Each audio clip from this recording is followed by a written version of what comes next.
Tēnei kei ki te hui ngā takapu nui, taka tui te rangi, taka tui te whenua. E puta rongo hau māma noa ki māma puta oho hau. No ngā pukinga, no ngā ariki, no ngā wānanga. Kiu ki tēnei tauira, kiu ki tēnei wānanga. Whānau, whanake, tū mai te toke, haumi e, hui e, tae ki e. Aiki. Kia ora everyone. Kia ora, welcome to the Whāki webinar for Oketopa. We've had a bit of a break for a couple of months, but really great to be back with everyone and seeing all the interest in some of these kaupapa that are coming from the Tikanga and Technology project. We're very happy today to have Taka joining us, as well as Petera Hudson, who's one of our starring lights and students who's coming out of Tikanga and Tech. A lot of discussion at the moment about artificial intelligence and how that affects Māori, how Māori can make the most of it, find the potential in it, and also be aware of the risks. So we thought this might be a great place to have a quick hui topo about this and hopefully lead into some more resources at the end.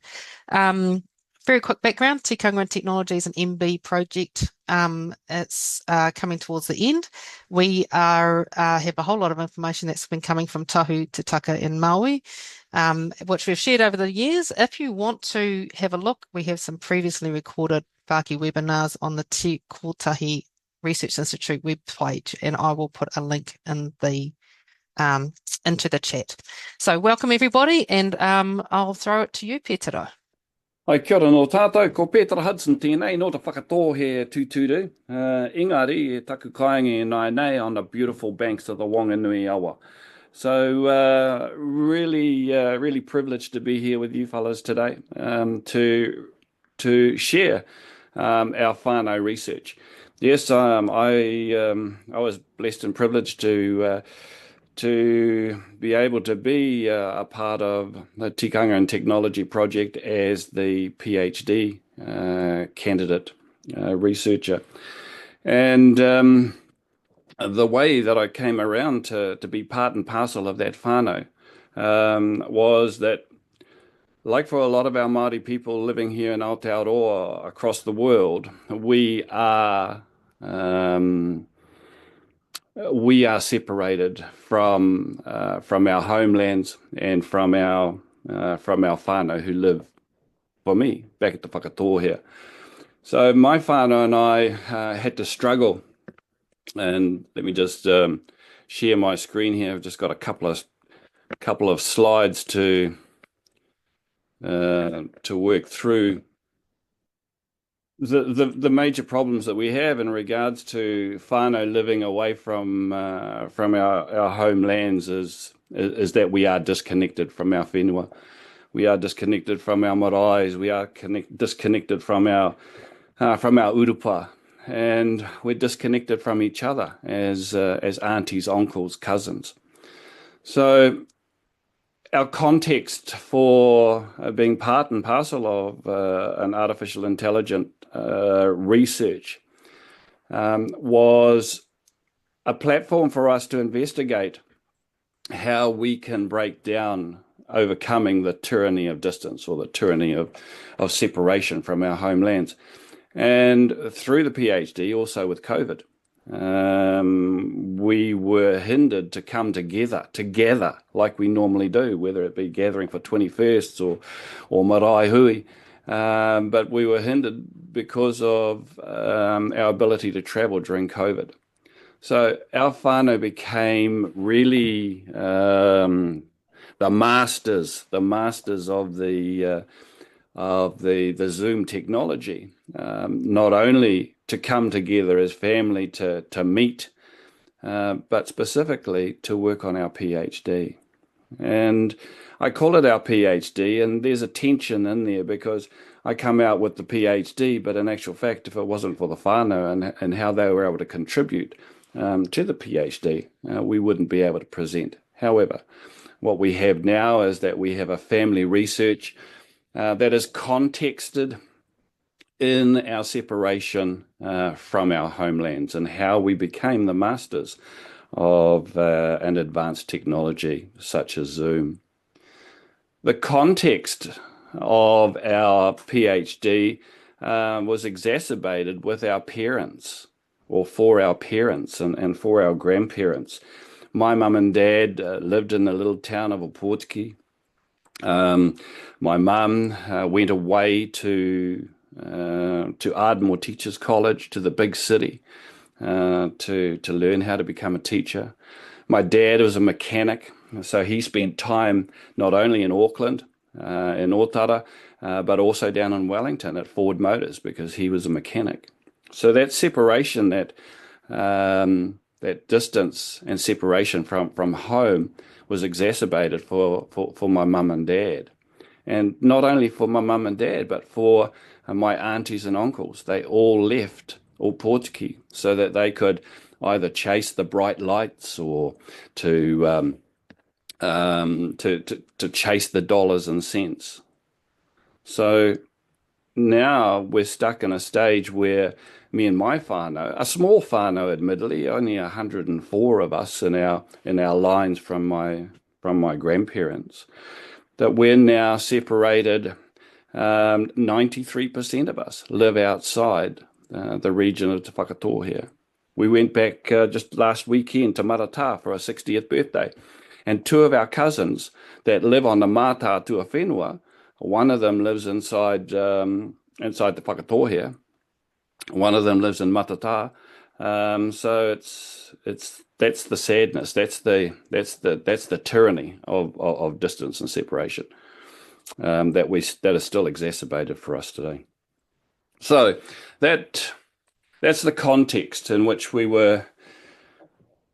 find ourselves, and we're not alone. I'm talking to the converted, especially within the in the whānau that are here today. We are all part and parcel of that tyranny of distance. So with that being our context, our whānau and I became the masters of the Zoom technology. And we decided that we would have a look and bring together the stories that our grandparents, that our mothers and fathers, aunties and uncles told us about their time living on the farm that my grandparents owned and ran. And that farm was called Ahiro. So we would gather on Zoom, and the aunties would tell us stories about whitebaiting exhibitions and adventures, and how my grandfather used to have to get the horse to pull the biggest eel out of the Waitahi River. How my nanny would always have the most freshly baked scones and the cream that came from the separators. The Ahiro farm was a cream farm. So having all this abundance of kai was something that we talked about as cousins, about the stories that our mums and our aunties and uncles told us. We collected over 100 stories that we didn't know what to do with to keep them safe.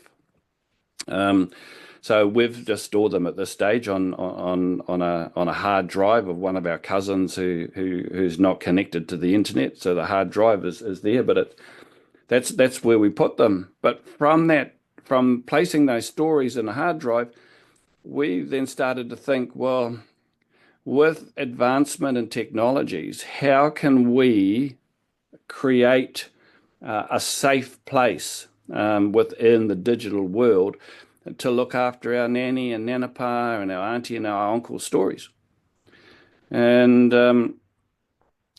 we decided that we would create a PhD that would give us that platform of conversation to create a framework of values, of protocols, of mātauranga me tikanga that we felt that had the potential, if someone was to create a Māori algorithm that would then create a Māori artificial intelligence, then if those people were able to consider the values, the knowledge that we put together in a framework, then the likelihood of that artificial intelligence to promote Māori well-being for our families is quite likely. So that's what we did. We surrounded ourselves with our stories, and from each of the stories,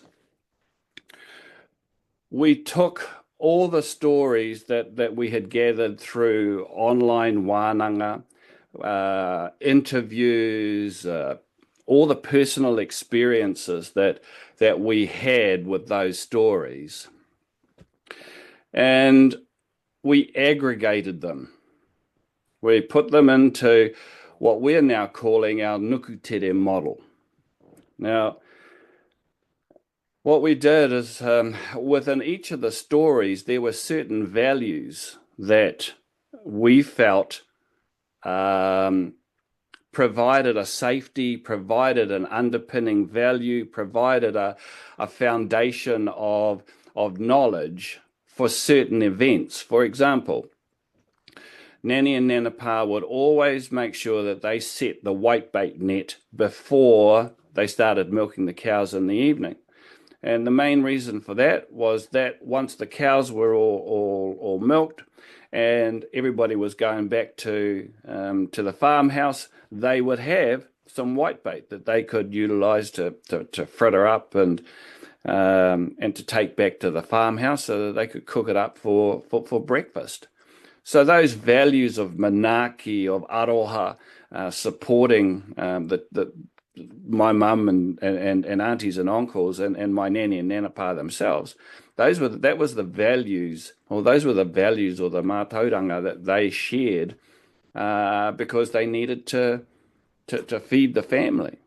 So a lot of kai stories were told, especially just not surprisingly, our Nukutere model looks like a hinaki because our grandfather created hinaki so that they could capture eels, not only for themselves to smoke, but to share with other family members. So again, manaaki came into the value that was created around food. On Ahiaro, the farm, there was a 5-acre block where my grandmother and grandfather had sowed an amazing, again, abundance of kai, ranging from peanuts and corn and watermelon and potato and kumara. But that 5-acre block was not for kai for the family. It was for kai that they could take out to the extended family that lived not on abundant lands of Waiatahi. So these cultural values and mātauranga, the stories that held these knowledges and values, that was the data that we utilized to aggregate, to sift, to filter through the what we're now calling the Nukutere model. The research was based with kaupapa Māori. In regards, it was by Māori, with Māori and for Māori. And we utilized Māori theory, Māori methodologies like wānanga, like hui, that we could then create our PhD. The PhD then moved into how we were analyzing the data that held the values and the knowledge. And we came up, first of all, with 21 positive transforming elements. So they were the 21 practices that we identified around the looking after of kai, the creating of opportunity to share kai with other family members. And those 21 positive transforming elements were all about the methods in which we were able to practice, the practice of karakia, being in touch with our wairua, being the ability to remember and to practice things of cultural ritual. So these 21 positive transforming elements were created through this aggregation through the Nukutere model. 21 elements we all felt were not too bad, but it was a large number of things that we practiced and we did. So we then reaggregated, reorganized the 21 positive transforming elements, and we came up with 6 transformative factors. Now, each one of the 21 positive transforming elements could fit into one or many of these factors. And the 6 that we have come up with are not new. They just fit our model in regards to how they will able to be used to reorganize the data. And that's what I just want to spend the last couple of minutes on, is just going through the transformative factors with you. So the first transformative factor that was so important to us as a whānau was the factor of whakamana, the factor of control. And hence, kaupapa Māori theory, by Māori, with Māori, for Māori, was specifically for our Māori family. So we had a collective vision of what we wanted to do with the data that we gathered from the stories from our Nanny and Nanapa. And it was our collective vision. And we spent time in discussion of how and who would access the data when we put it in a place of safekeeping. So it was so important for us to have that tino rangatiratanga, to be able to be in control of whatever intervention we might be working with. And this intervention that we were creating was keeping our Nanny and Nanapa stories safe. So this intervention required that we were in control. We must hold that control if we want to ensure that the safety of our Nanny and Nanapa stories were there. One of the next things that we needed to be assured of is that if the collective vision, the collective permissions were given that some of our stories could go to various places, whether it be different families or whether the stories were broad enough to go into institutes, there had to be a way in which we could ensure that challenges that we could face, not only for us as Māori families looking after our grandparents' stories, but if our stories were to make it or to be taken into an institute of any description, how could we ensure that our stories, our nanny stories, were safe? And we discovered that we needed to have cultural and structural transformation, meaning that on the ground we had to have practices in place. Just like when we whakamana in control, we had to have cultural safety on the ground in our practices, no matter in what institute we're looking at, to make sure that our Nanny and Nanapa stories were fine. But we also had to have a second structure in place, and that was a structural transformation. And that's within the policies and the bureaucracy. There had to be policies in place that ensured that the practices that took place on the ground in the cultural side of things, it was tutudu. It was supported not only by the practice of the people on the ground in whatever institute we might have our stories in, but also through the bureaucracy of policies and bureaucratic decision making. The third factor was the ensuring that our culture, whether it be us as Māori across Aotearoa, but specifically for us here in the whakatohea, our culture of whakatoheatanga, our culture, that any intervention that we had, the affirmation of mātauranga and tikanga Māori specific for us as a family had to be one of the factors that was in place for the intervention of looking after our grandparents' stories was to be successful. So that would include our karakia from Te Whakatohea, our songs from Te Whakatohea, where any ritual that would take place in the transferring or the giving or the sharing of our Nani and Nanapa stories, that Māoritanga or cultural affirmation needed to take place.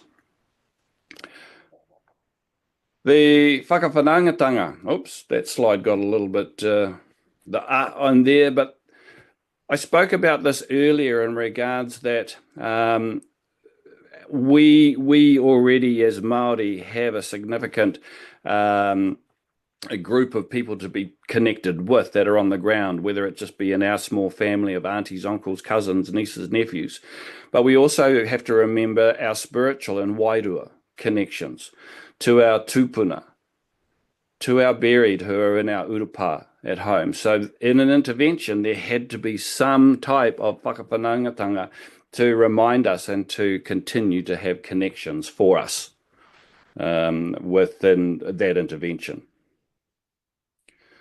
The next one was quite challenging because we decided that huringa change, we were going to create change by creating this intervention. And the thing about it was that we had to ensure that it was fun and successful. The experiences that we had when sharing our Nani and Nanapa's stories in various locations, whether it be around whānau storytelling times or in places of institution, that it had to be a successful experience for us and for the people that we're sharing. And that just kept the intervention alive. And finally, tūranga or veracity. For us to share Nani and Nanapa's stories, it had to be us. We had to be the ones in the position of making sure that those stories were shared exactly how we had invented and created the collected vision.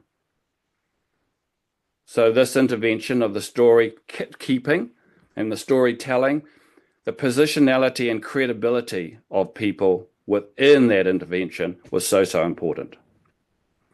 Now, winding up now with these factors, these are purely for the intervention of me and my whānau looking after our Nani and Nanapa's stories.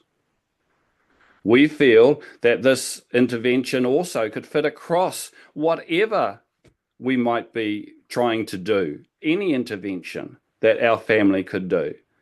So we could take that into fishing adventures. We could take that into traveling up the country to share. So whatever the intervention is, the Nukutere model falls in our space of creating a space of comfort and being.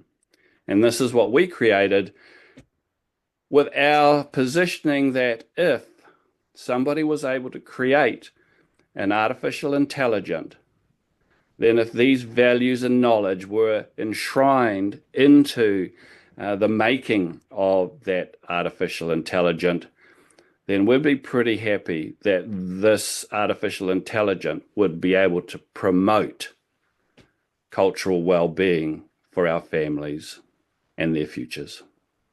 So with that, tēnā koutou. Tēnā koutou, tēnā tātou, ka huri.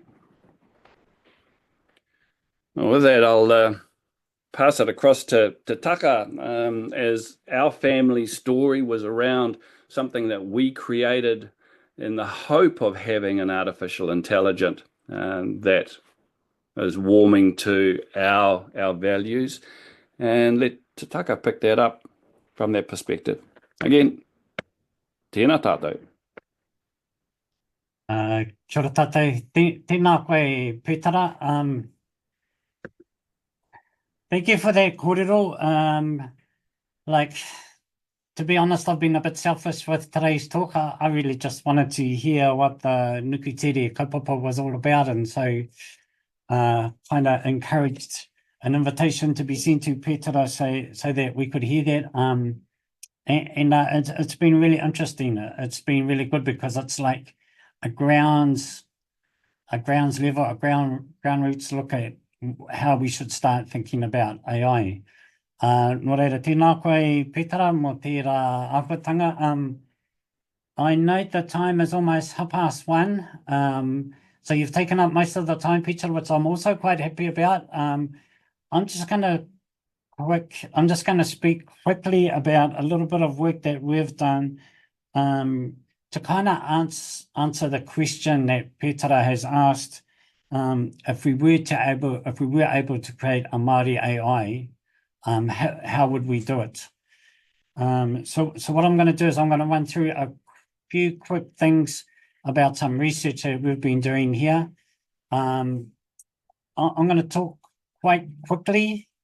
I'm going to flick through the slides reasonably quickly. If some of these things really interest people and you want to get into it a bit more depth, feel free to reach out to me, and I'll try to respond. And then there's a little issue I've noticed with this webinar that I want to raise as well. Okay, so what I'm going to do is I'm going to share a screen. Let's share this screen here. And then I'm going to quickly race through some slides. Okay, so I'm assuming everybody can see that slide okay. Okay, so what I really want to do is have a quick talk about AI, some of the issues, how we can build our own. In terms of AI itself, there's a whole bunch of different types of AI. These are all generative AI in that they generate some kind of thing.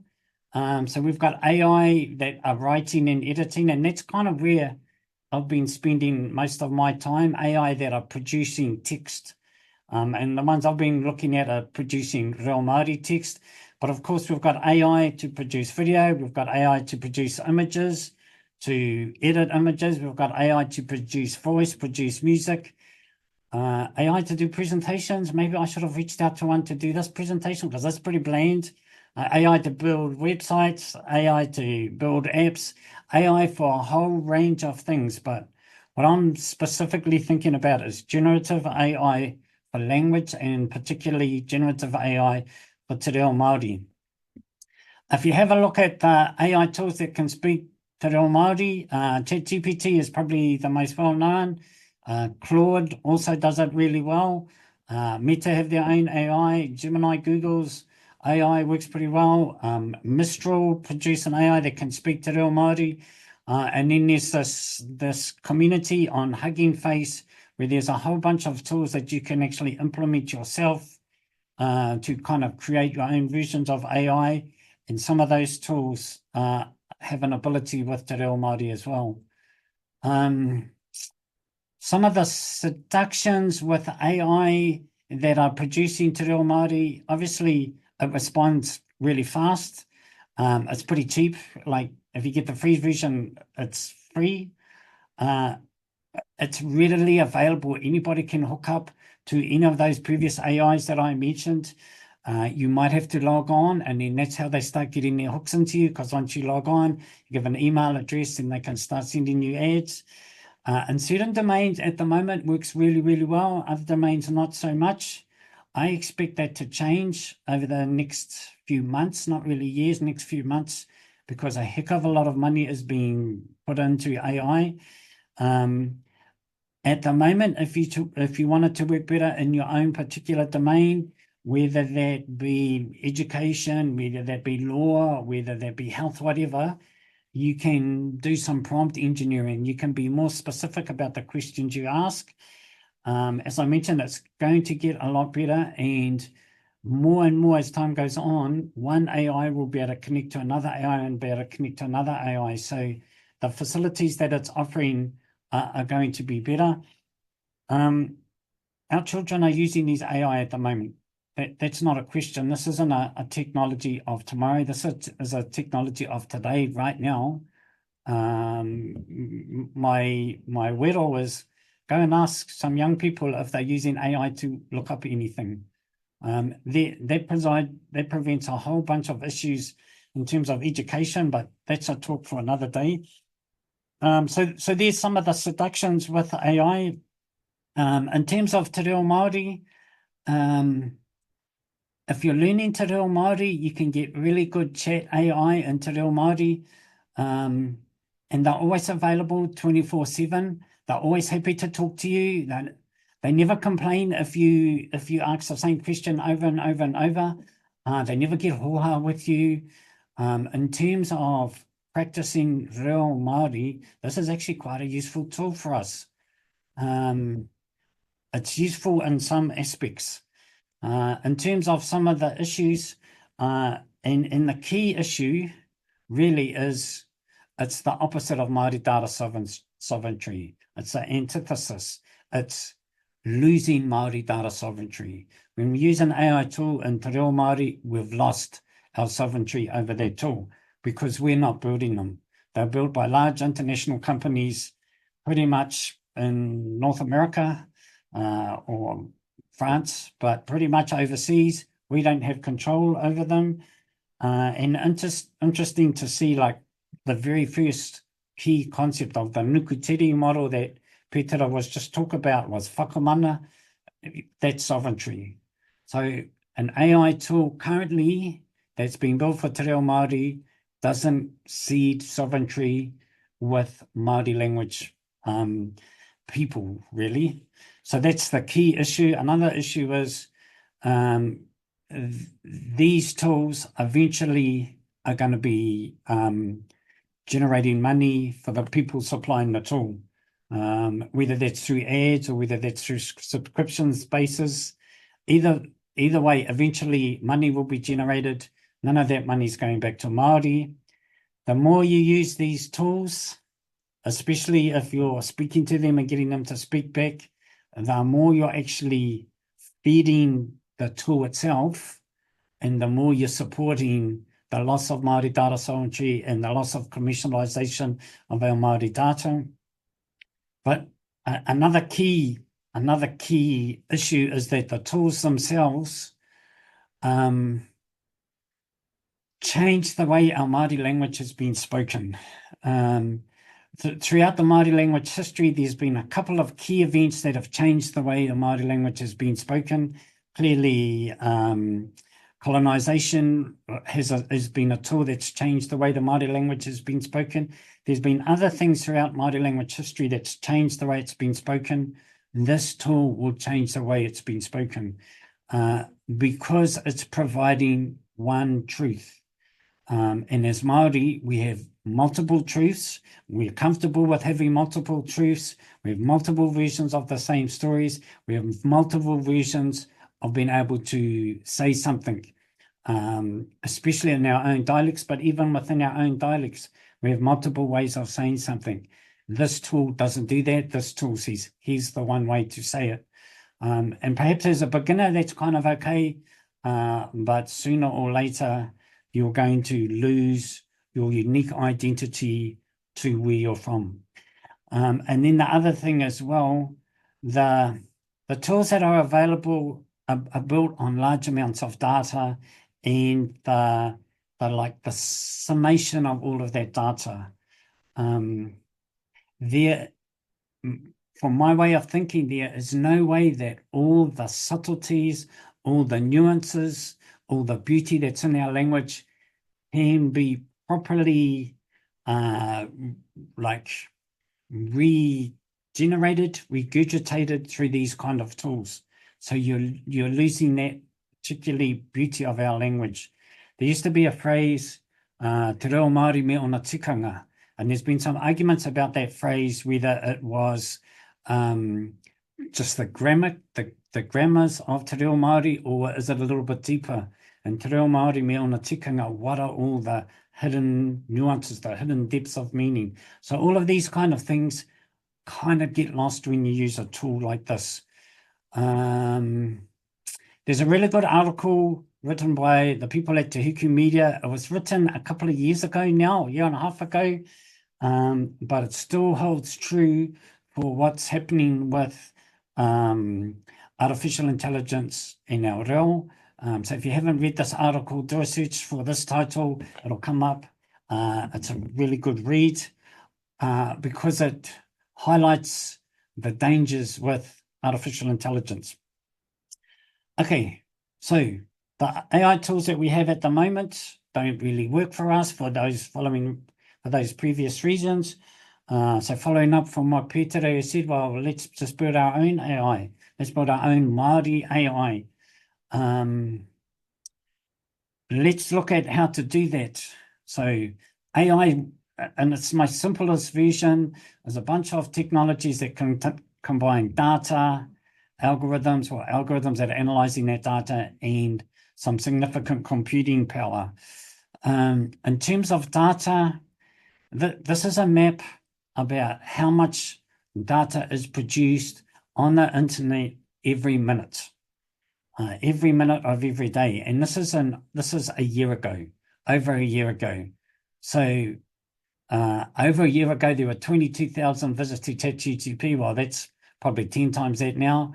241 emails sent, 18.8 million text messages sent, 2.5 Google searches, almost 700,000 video hours. So there's a bunch of this data that's being generated every minute on the internet. And basically, the AI tools that we have running at the moment are utilizing that data to form their language models. So that's where they're getting their data from. This is a graph showing that the amount of data points, the amount of separate things the models are looking at, how much it has increased over time. The scale on the left isn't a one-to-one scale, it's a logarithmic scale. So each variant, each step is that multiplied by that on itself again. And in terms of training data sets, in 2023, we were getting over a terabyte. That's 4 years ago. We'll have significantly increased that by now. So these models take a whole lot of training data. This is a summary of where some pre-training data was used to build a particular model. This is using the Llama AI. 60% of the sampling data was from a common crawl of the web. Another 15% was from this corpora called C4, which is basically also just a crawl of the web. And then these other sources make up the rest, which are only really significant sources. So ultimately, the data for the AI tools is being scraped from the web. This is another diagram showing how much computer power we need to build AI. And again, the scale on the left is a logarithmic scale. Once it gets past 1 billion terabytes, it's kind of hard to comprehend how much power, how much computing power you need to build these. It's a significant amount. This isn't something that a iwi community, a Māori community could do very easily. Which pretty much, given all of those factors, well, here's one other graph showing the steps to creating a language model. You've got some pre-training steps, some supervised fine-tuning steps, some reward modeling steps, and then some reinforcing steps. So it's not like you grab a whole bunch of data and then you just run some algorithms over it. There's a whole series of steps using a massive amount of data and a massive amount of computing power. That makes it kind of difficult for small communities like Māori communities to replicate. So rather than, I don't think that's a realistic thing for us to build our own Māori AI. But what is kind of realistic is let's take an AI that's running and let's repurpose it, let's reconfigure it, let's re-educate it with material that we have sovereignty over. So that's something that we've been looking at a little bit later. Let's build our own Māori generative AI. I don't think it's practical to do it from a Māori perspective because who has sovereignty over Māori data? It's really iwi have sovereignty over iwi data. So we're considering building not really a Māori generative AI tool, but an iwi generative AI tool, because it should be seated in the iwi. The iwi should have authority. The iwi should have mana motuhake, where as a Māori society, we're never going to agree to share our iwi data with any other iwi. So if we're building a real Māori generative AI tool, my opinion is it must be iwi based. We must be able to contain it within our own servers, within our own computers, and not be accessing it or building it externally to the iwi. We must use iwi supply data as opposed to data that's scraped from the web or data that's taken from other sources. And it must be iwi that are doing the prompting and the different stage gating and stop gating. So that's what I think is possible. We've been looking at it a little bit. We think if we use this operating system called Docker containers, that we can self-contain everything. There's a bunch of tools that we think we can use to do this. Here's a list of some of them. There's a bunch of open AI resources we think we can use, but I really this is going to take us into too much of a technical explanation. So what I'm going to do is I'm going to stop my sharing there and just wrap up by saying I really think we need to take control of this technology. I think we can do it. And we're looking at it quite seriously. So that's really all I wanted to say. There was one thing, I want to shift the kōrero a little bit. There was one thing that I noticed, that when we started this Zoom, we had a text message from Duncan Tamati's AI assistant. I don't know if anybody noticed that. What I'm going to do is I'm going to share the message that it got sent in case some people logged on later. So the message got sent was what I've just posted in the chat now. Ka reo te mohi o kia koe, Duncan. I'm sorry to put you on the spot. I'm not sure whether you're aware that you have an AI assistant taking notes for this meeting or not, because a lot of these things, you sign up for them and they happen automatically. But this particular AI assistant uses the Otter AI transcription tool, which actually isn't held locally, it's held internationally. So a recording of what we've been saying goes off seas, the Otter AI tool transcribes it, and then it sends it back and makes it available to Duncan and whoever else clicks on this link, which kind of seems like a good thing. But the reality is everything that we've just talked about, everything that we've just shared, has actually been now shared overseas as well. So that's kind of why I really wanted to cut it short. If we notice these kinds of tools happening, unless you're really comfortable with everybody getting a copy of your information, I think it's okay to use them, but I really wouldn't want to share my information really with Otter AI in particular.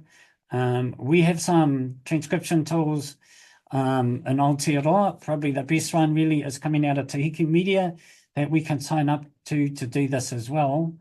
It wouldn't really be free, but you could be sure that our data isn't being shared with someone else, and we can control it. So just if you're ever in a Zoom or in a meeting and you notice that an AI tool has come on, just be aware that whatever's being shared or whatever's being said is probably being shared internationally. So, I rungi te whakaaro, and yes, sorry to put you on the spot, there, Duncan. But that's kind of, for me, that's kind of the thing with AI. It really tries to help us. It's almost, we don't even know it's there, it's helping us, but we also need to be aware of who's created it, what it's doing, kind of why it's free. And the Otter AI tool, of course, is free because it allows, it gets a copy of everything that you say. So I guess it's a good example. Sorry? I guess it's a good example of where you were coming from with this whole webinar, is that data could be given to someone unintentionally, but used for different reasons. And my mistake, I was a student last year, and I just signed up because we were having lectures that I wasn't attending, and I didn't realize that it was continually on my account. So I didn't even know that until you mentioned it. So I've got to figure out a way of muting it. Sorry about that. No, sweeties, thank you for those comments, Duncan. And yeah, you're right. It's a great example about how it's kind of ubiquitous now. We're starting to use AI when we're not even sure, we're not even aware that we're using it. And most of the time it's free, and it's not free because large international companies are really nice guys. It's free because they're actually getting something for letting us use their tool. And what they're getting is our data. So they can use our data to train their models. But yeah, basic example, AI is there, AI is available, AI helps us, but we need to be aware about what's happening underneath. So koe taku, I was hoping I wouldn't talk for so long. What I'll do now is I'll pass it over to Natalie, and if we've got any questions or any thoughts. But again, sorry to put you on the spot there, Duncan, but thank you for doing that, because yeah, it really shows the how these tools, well, in theory can be useful, but we need to be aware of what they're doing. Otira, kia ora tātou. Kia ora kōrua. Thank you for your time and for sharing, well, your personal whānau research too, Petera. That's really special for us. Hey, I'm just opening it up for questions. Anyone? We've got 10 minutes left, but I see. I was going to ask to Taka, the Te Heku Media tool. Is that part of? Have you got a website? Do you want me to post a website for that? If you just do a search for Papareo. Yeah, Papareo, sure. And the tool is called Kaitui. So if you do a search for the Kaitui tool, there'll be links there. Yeah. There it is. There it is for the whānau. I've just put it in.